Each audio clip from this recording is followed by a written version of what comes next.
ദൈവനാമത്തിന് മഹത്വമുണ്ടാകട്ടെ. ഉൽപ്പത്തി 22-ാം അധ്യായം. വിശുദ്ധ വേദപുസ്തകത്തിലെ അത്യന്തം ഉദ്വേഗജനകവും അനുസ്മരണീയവുമായ വിവരണങ്ങളിൽ അതിപ്രധാനമായ ഒന്നാണ് ഉൽപ്പത്തി 22-ാം അധ്യായത്തിൽ നാം വായിക്കുന്നത്.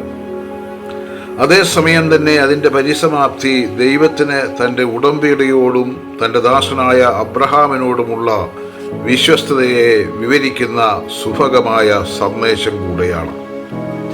അതോടൊപ്പം ഇസാക്കിൻ്റെ ബന്ധിക്കൽ അഥവാ ദ ബൈൻഡിങ് ഓഫ് ഐസക് എന്നറിയപ്പെടുന്ന ഈ സംഭവം അബ്രഹാമിൻ്റെയും സാറായുടെയും ഇസാക്കിൻ്റെയും വിശ്വാസത്തെ വെളിപ്പെടുത്തുകയും ഭാവിയിൽ സംഭവിക്കാനിരിക്കുന്ന ദൈവത്തിൻ്റെ ഏകജാതനായ യേശുക്രിസ്തുവിൻ്റെ യാഗത്തിലേക്ക് വിരൽ ചൂണ്ടുകയും ചെയ്യുന്നു. ഇസാക്കിനെ ഏകജാതനായ പുത്രൻ എന്ന് വിശേഷിപ്പിക്കുന്നത് മനസ്സിലാക്കാൻ അല്പം ബുദ്ധിമുട്ടാണ്. കാരണം ആ സമയത്ത് എങ്ങനെയായാലും ഇസ്മായേലും അബ്രഹാമിന് മകനായിട്ടുണ്ട്. ഉൽപ്പത്തി 25-ൽ പറയുന്ന കെതൂറയിൽ ഉണ്ടായ 5 മക്കൾ പിന്നീട് ജനിച്ചവരായിരിക്കാനാണ് സാധ്യത.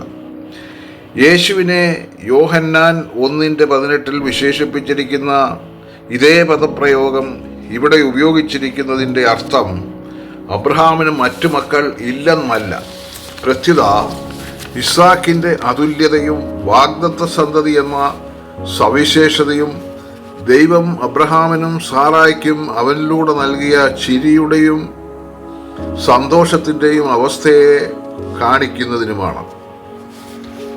ഹെബ്രായ ഭാഷയിൽ ബെൻ യഖത്ത് എന്നുപയോഗിച്ചിരിക്കുന്നതിൻ്റെ അർത്ഥം പല മക്കളുടെ കൂട്ടത്തിൽ ഒരു മകൻ എന്നതിനേക്കാൾ ഒരേ ഒരു അനന്തരാവകാശിയും അബ്രഹാമിന് ദൈവം നൽകിയ വാഗ്ദത്തത്തിൻ്റെ പരിപൂർണതയുമായ പുത്രൻ എന്ന് കാണിക്കുന്നതിനും ആണ്.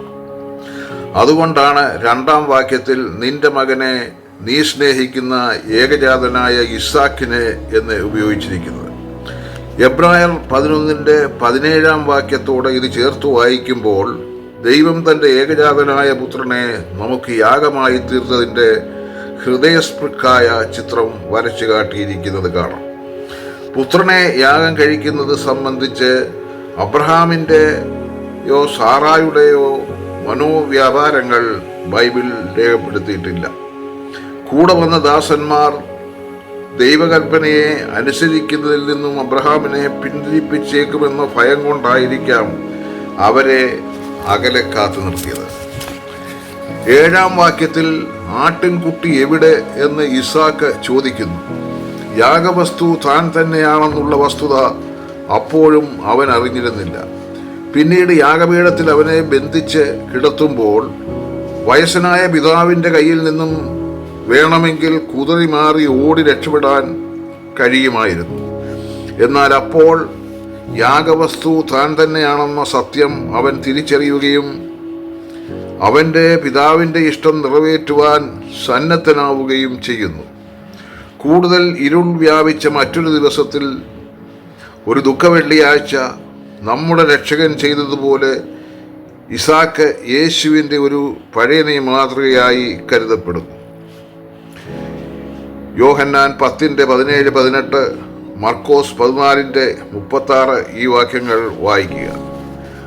അവസാന നിമിഷം അബ്രഹാമിൻ്റെ ഖഡ്ഗം ഇസാക്കിൻ്റെ മേൽ പതിക്കുന്നതിന് തൊട്ടു മുൻപ് ദൈവം സ്വർഗത്തിൽ നിന്നും ഇടപെടുന്നു. അബ്രഹാമേ അബ്രഹാമേ, ബാലൻ്റെ മേൽ കൈവെക്കരുത് എന്ന് പറയുന്നു.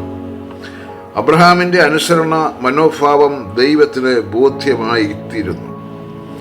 8-ാം വാക്യത്തിൽ അബ്രഹാം പ്രകടിപ്പിക്കുന്ന വിശ്വാസം ദൈവം കരുതിക്കൊള്ളുമെന്ന പ്രസ്താവന അന്വർത്ഥമാക്കിക്കൊണ്ട് ദൃഷ്ടികൾ ഉയർത്തി നോക്കുന്ന അബ്രഹാം കൊമ്പുകൾ കുറ്റിക്കാട്ടിൽ ഉടക്കിക്കിടക്കുന്ന ഒരു ആട്ടുകൊറ്റനെ കാണുന്നു. ഇസാക്കിൻ്റെ ബന്ധിക്കൽ അഥവാ നമ്മൾ അബ്രഹാമിൻ്റെ ബലി എന്ന് വിശേഷിപ്പിക്കാറുള്ള സംഭവത്തിന് അബ്രഹാം മോറിയ മലയിലേക്കാണ് പോകുന്നത്. മോറിയ എന്നാൽ ദൈവം ഏർപ്പെടുത്തി കൊടുക്കുന്നത് അല്ലെങ്കിൽ ദൈവം വെളിപ്പെടുത്തുന്നതെന്നും ഒക്കെയാണ് അർത്ഥമാക്കുന്നത്. യെരുശലേം നഗരവും പിന്നീട് യെരുശലേം ദേവാലയവും പണിയപ്പെടുന്നതും നമുക്ക് വേണ്ടി കർത്താവ് കുരിശിൽ മരിക്കുന്നതും മോറിയ മലയിലാണ്. ഉൽപ്പത്തി 22 അധ്യായത്തിൽ ദൈവം 15 അധ്യായത്തിൽ നൽകിയ ഉടമ്പടി പുതുക്കുന്നു. ഇസ്ഹാക്കിലൂടെ അവന്റെ സന്തതി പരമ്പരയെ അനുഗ്രഹിക്കുമെന്നും അവരിലൂടെ ഭൂമിയിലെ സകല ജാതികളും അനുഗ്രഹിക്കപ്പെടുമെന്നും യഹോവ അരുളി ചെയ്യുന്നു. 5 വാക്യത്തിൽ പറഞ്ഞ പ്രകാരം അബ്രഹാമും ഇസ്ഹാക്കും ബാല്യക്കാരുടെ അടുക്കലേക്ക് മടങ്ങുന്നു. എന്നിട്ട് അവരൊരുമിച്ച് ബേർഷേബയിലേക്ക് തിരികെ പോവുകയും ചെയ്യുന്നു. ഈ കാലയളവിൽ അബ്രഹാമിന്റെ സഹോദരനായ നാഹോറിന് മിൽക്കയിൽ ജനിക്കുന്ന മക്കളുടെ വംശപരമ്പര 20 മുതൽ 24 വരെയുള്ള വാക്യങ്ങളിൽ രേഖപ്പെടുത്തിയിട്ടുണ്ട്. ഉൽപ്പത്തി 22 അധ്യായത്തിൽ യേശുവിലൂടെയുള്ള രക്ഷണ്യ പ്രവർത്തനത്തിന്റെ സൂചന നമുക്ക് കാണാം. നമുക്ക് പകരമായി യാഗമായിത്തീരുന്ന കുഞ്ഞാടിനെയാണ് ഈ അധ്യായം വരച്ചു കാട്ടുന്നത്. ദൈവം നിങ്ങളെ എല്ലാവരെയും അനുഗ്രഹിക്കട്ടെ.